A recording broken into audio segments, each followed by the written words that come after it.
We love theme parks here at Theme Park Portal, but we're guessing you already knew that.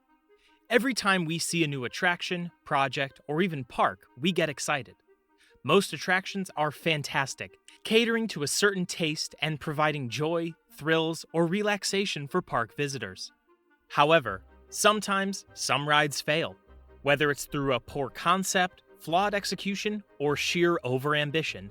Not all theme park attractions enter the history books as classics. Today we're counting down 5 of the worst theme park fails of all time. Nemesis Sub-Terra.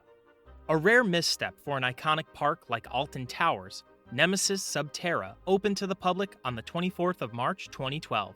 Looking to build on the mythology of the park's signature coaster attraction Nemesis, the ride's storyline revolves around the discovery of alien eggs in a network of caves underneath the park's Forbidden Valley area.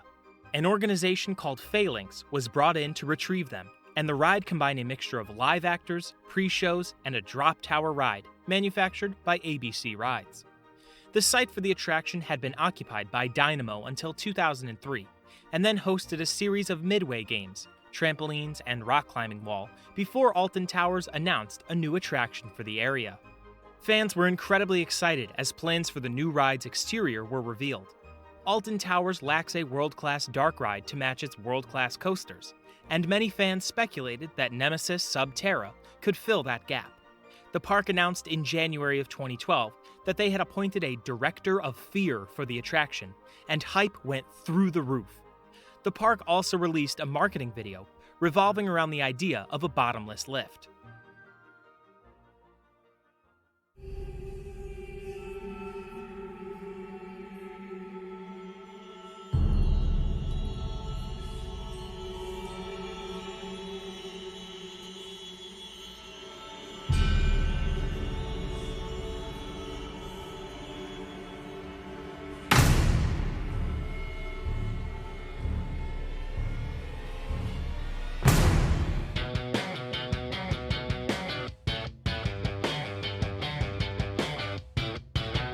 It's not every day you fall down a lift shaft and a shopping day, is it? No, is it?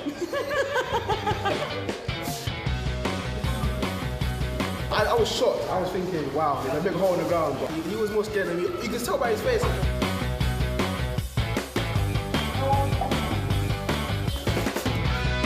Well, I wasn't really paying attention, sort of just done my shopping, went to go home, went to take a steak in the lift, kind of looked down and then had to go back because it looked so realistic. I mean, I get quite claustrophobic, so it was pretty much my worst fear. It was really scary. You were more scared than me.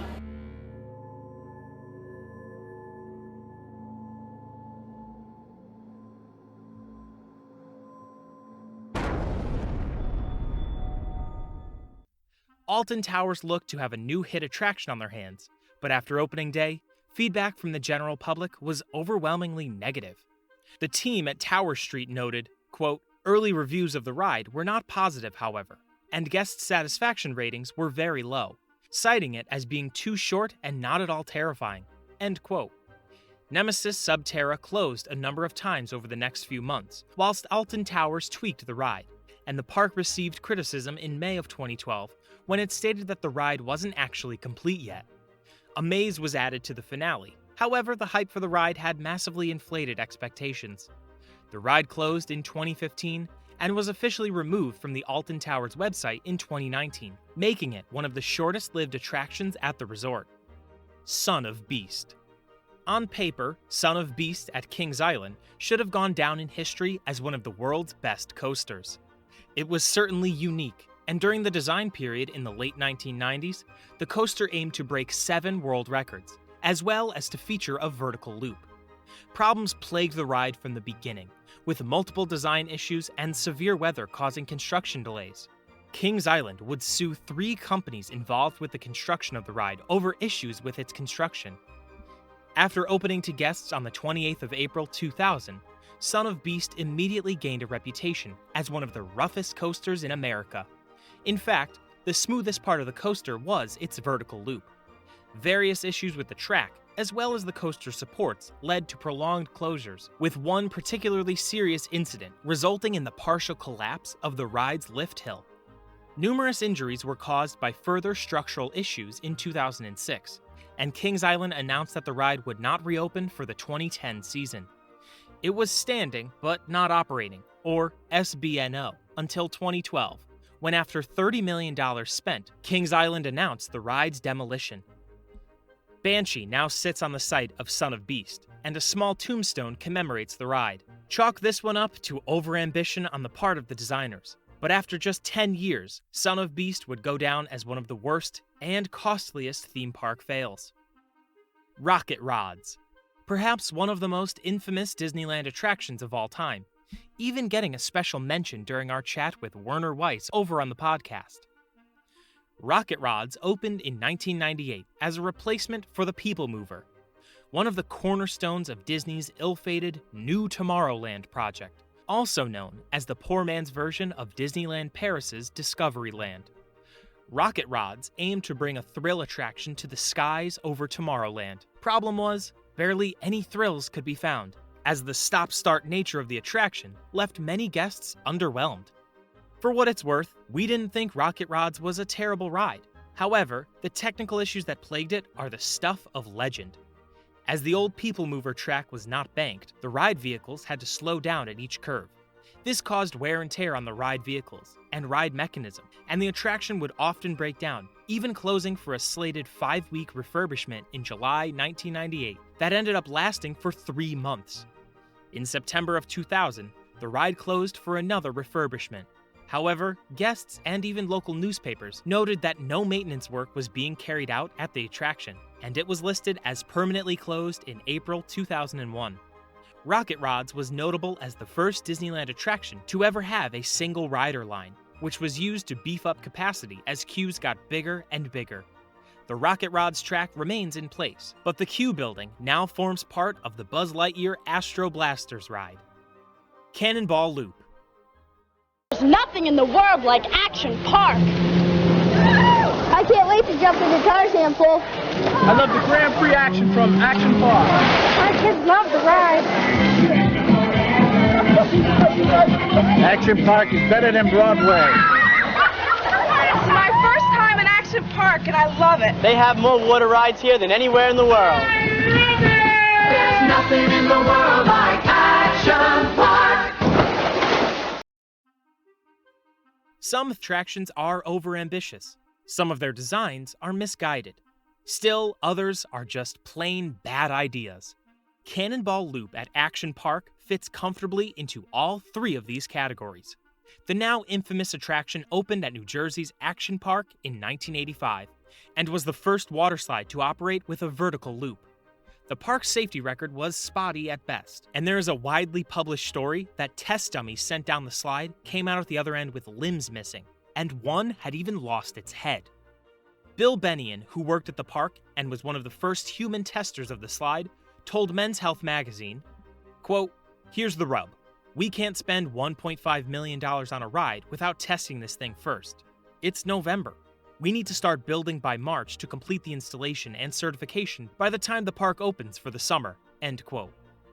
As Bill notes, the ride was built and then tested very late in the day, and had numerous issues when it opened, including injuries, closing after just a month when the New Jersey Carnival Amusement Ride Safety Advisory Board stepped in. Solid information on Action Park is hard to come by, as a lot of the park's stories have entered local folklore. But it was reported that hatches were installed at the top and bottom of the loop to help riders who had become stuck. Cannonball Loop reopened intermittently over the years, but was known better as Action Park's SBNO icon rather than its premier attraction. Action Park closed in 1996 after many guest accidents and confirmed deaths. It's worth noting that the idea of a looping waterslide may not be completely dead. Back in 2015, the Los Angeles Times reported that Whitewater West were testing a new and improved version of a looping waterslide. Interesting, but that's going to be a no from us. Like coming to Broadway, it's wonderful. There's nothing in the world like Action Park. Superstar Limo. Disney California Adventure's opening day troubles are well documented, but nothing is so emblematic of the park's initial struggles than Superstar Limo. A ride so spectacularly bad that it has the record of one of the shortest lived at a Disney park, Superstar Limo opened in the Hollywood Pictures backlot along with the park back in 2001. The park's only dark ride, Superstar Limo, had become the pet project of then Disney CEO Michael Eisner during the park's development. Originally envisioned as a madcap, high-speed drive away from chasing paparazzi, the ride's story was deemed insensitive after the death of Princess Diana in similar circumstances in 1997. Disney California Adventure was built on the cheap, and the flat, cartoony facade of Superstar Limo certainly gave this away. The interior of the attraction wasn't much better, and various celebrities were represented throughout the oversized cartoon set pieces, although none of the figures used Disney's animatronics technology. Malibu, where the beautiful people become even more beautiful. Agents, execs, producers beyond. Give us a sign, the green light is on. Why, the always entertaining Cher. I'm Cher. The ride was an immediate dud upon opening, with overwhelmingly negative feedback from guests. The ride closed in January of 2002, after a little under a year of operation, making it the first attraction to permanently close at Disney California Adventure. Reportedly, guest surveys of the overall experience at the park actually increased in terms of favorability after the closure. Superstar Limo was eventually replaced by Monsters, Inc. Mike and Sully to the rescue.